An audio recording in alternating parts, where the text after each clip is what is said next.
How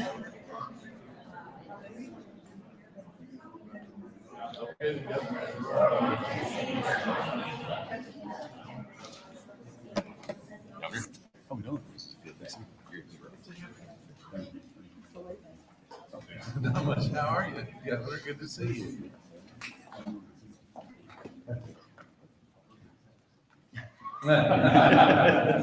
Great to see you.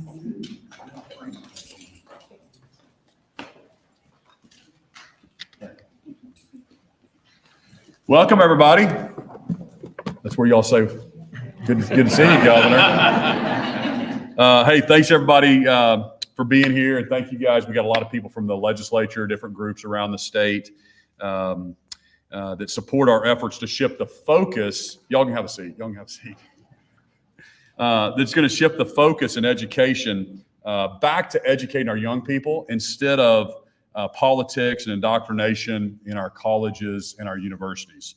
Oklahomans, I've been to all 77 counties. I've met with Oklahomans all over the state. And people in Oklahoma, and I think nationally, they're tired of talking about things that divide us. I really believe that. I believe people are tired of that. They want to talk about things that unite us. You know, you guys have heard me say this before. Let Washington, D.C. play politics. We're all Oklahomans. Let's just go out and make our state the very best state it can be. And that's the best state for education, our young people. We can all agree on that. We want the best opportunities for that next generation. We want the best roads and bridges. We want the best economy. We all win when we get our economy going. And that's what myself and all the folks behind me we're focusing on, is making Oklahoma top 10. Let's do what's best for our students and get them ready for the workforce. I want every kid graduating from high school either college ready or career ready, okay? We want every kid that graduates from the University of Oklahoma or Oklahoma State or all of our regional colleges ready for that workforce as well. Colleges and universities, they need to spend fewer tax dollars and student tuition dollars stop spending this on anything except getting the kids ready for the workforce, I guess is really what I'm trying to say. We need to stop sending six-figure salaries to DEI staff and more on preparing students to get that job and to have a successful career. We're taking politics with my executive order. We're going to take politics out of education and let's just go help kids. Right? That's what we're all here to do. That's what our education system's supposed to do. So don't worry about what they look like or how they identify. Let's just go help kids get ready for the workforce. We want to make sure underserved communities are supported. We want to focus on first-generation college students, then make sure that they have every opportunity to go get the education that they want. Not because of how they look, but because we believe in equal opportunities for everybody, right? I think we're doing a disservice to the next generation or to anybody to say that there's such thing as equal outcomes.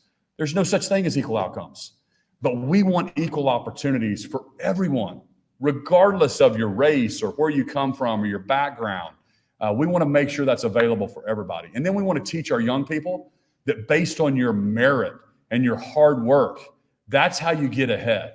And we want to make sure that we don't lie to the next generation. You're going to have to work hard. Life is not always fair.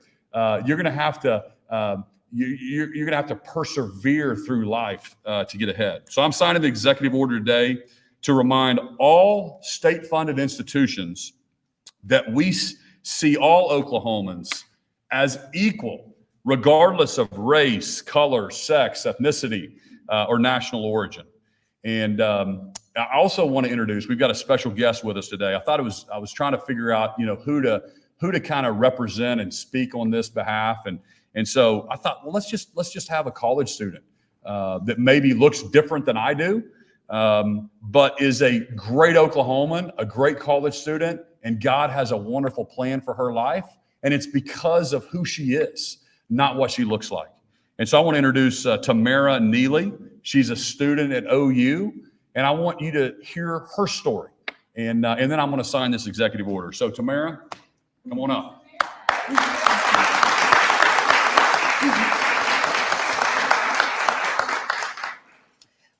I want to first start off by saying thank you so much, Governor Stitt, for this opportunity to speak today. Just a little bit of background about me. Well, I don't look like some of you in the room, right? You know, I'm my own person and I'm African American. So, yeah, but I want to say that I'm a senior at the University of Oklahoma. I'm majoring in economics with a minor in communications. And just a little bit about my story. I grew up, you know, in Northwest Oklahoma City. My mom was a single mom, but she taught me to work hard and to dream big. And she told me, life is not going to be easy, Tamara. You have to work hard. And I remember, and this is a story I want to tell today because hopefully this inspires some young people out there to follow your dreams no matter what. I remember the first time I took the ACT test and I failed. I did horrible. And I went home and I was crying. And I'm like, I really did bad. And the University of Oklahoma, they waitlisted me. And I remember my aunt and I were flying back from Florida. It was my senior trip. And we were flying back home to Oklahoma. And she said, that doesn't mean it's a no. It just means not yet. It means work harder. And so this legislation is important because it challenges students from all around Oklahoma and the country to not only try, but do your best. And we have to raise the standard. We have to raise the bar. So thank you, Governor Stitt, for everything you've done here today. And just remember that we're all equal in God's eyes. We're one human race. We're one people. We're one Oklahoma. God bless you and happy holidays.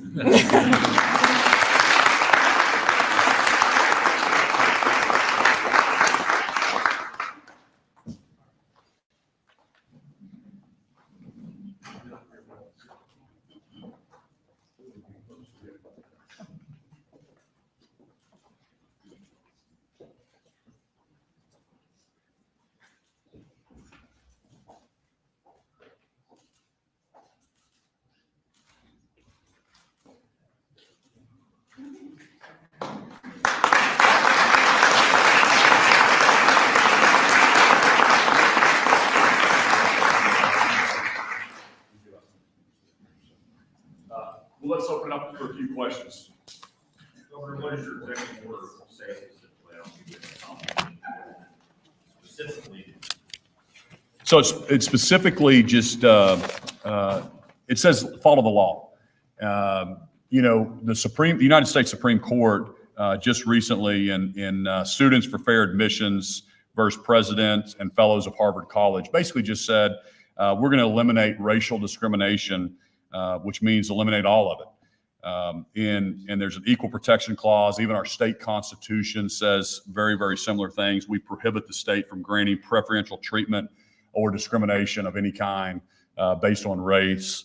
And so that's basically what it says. It says we're going to stop using state dollars for DEI officers. Let's literally focus on the kids, use those monies to educate kids instead of trying to preferential treat people based on their race. So that's what it says.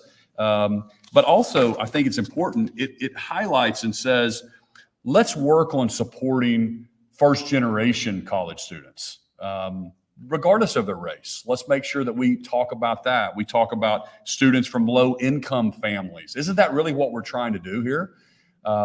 People look at me and they don't think I'm disadvantaged, but did you know that I am part Indian? So when you talk about race, it's like, what is race? What do we have to? How much of it is? How much Indian do you have to be? So we're talking about students with unique abilities. We're talking about underserved student populations. So that it goes through that. I'll give you a copy of the executive order, but that's basically what we're saying. We have we're spending too much state dollars on DEI officers, and we need to stop that in the state of Oklahoma. The press release mentions the review of DEI policies. Is there a timeline you want to put in place for these schools? Or do you want that information back to them? How do they go forward for this executive order? Yeah, so we're asking all the state agencies, including the universities, to report back by May of 2024 on exactly what they're spending on DEI. and we need to give that report back to the legislature. So we've asked for a report back to myself, to the leadership in the Senate, and the leadership in the House as well. That'll be given over to the appropriations chairs, and obviously all the Senate and the House members will be here to review that data. So it'll be May of 2024. Governor Stitt, you mentioned first-time college students. I don't know if you're aware, but some of the activity that DEI offices on college campuses do is to help people like first-time college students, veterans, maybe those are two examples I can think of off the top of my head that are, students being helped not specifically because of their race or ethnicity or anything like that. Are you concerned that, potentially limiting DEI activity on campuses could actually potentially have the adverse effect on first-time college students and veterans? Not at all. I specifically, I encourage that. I encourage low-income areas. That's called an admission office. So we want that in our universities. Obviously, we want them recruiting, and we want them, applying the same standards across the board. But I specifically, in this order, have said I encourage them to look for low-income areas and encourage you to look for first-generation college students. But to me, that's an admissions office. One more question. Many of the federally funded programs ask that there be DEI requirements to get grants and federal funding for some colleges. So how would this hinder colleges in Oklahoma if we didn't have those programs as far as funding is concerned? There's always the people that'll say, well, it's the accreditation officers that are forcing us to do this or that. We'll cross that bridge when it comes, whether it's accreditation or not. I represent 4 million Oklahomans as the governor. I've heard from all over the state that they're just tired of wasting our dollars on something that tries to divide us. And in Oklahoma, we're a melting pot, and we have a great communities, whether it's our Hispanic community in Oklahoma. It's about 12% of our population, our African-American community. But let's admit people based on their merits, and let's not discriminate based on race. That's all we're saying here. And so that's the big point, and we can nuance everything. We want to be top 10 in education in Oklahoma, and let's get back to the basics, and let's stop trying to divide Oklahomans. And that's really what we're trying to say here today. So thank y'all so much. Thanks, everybody.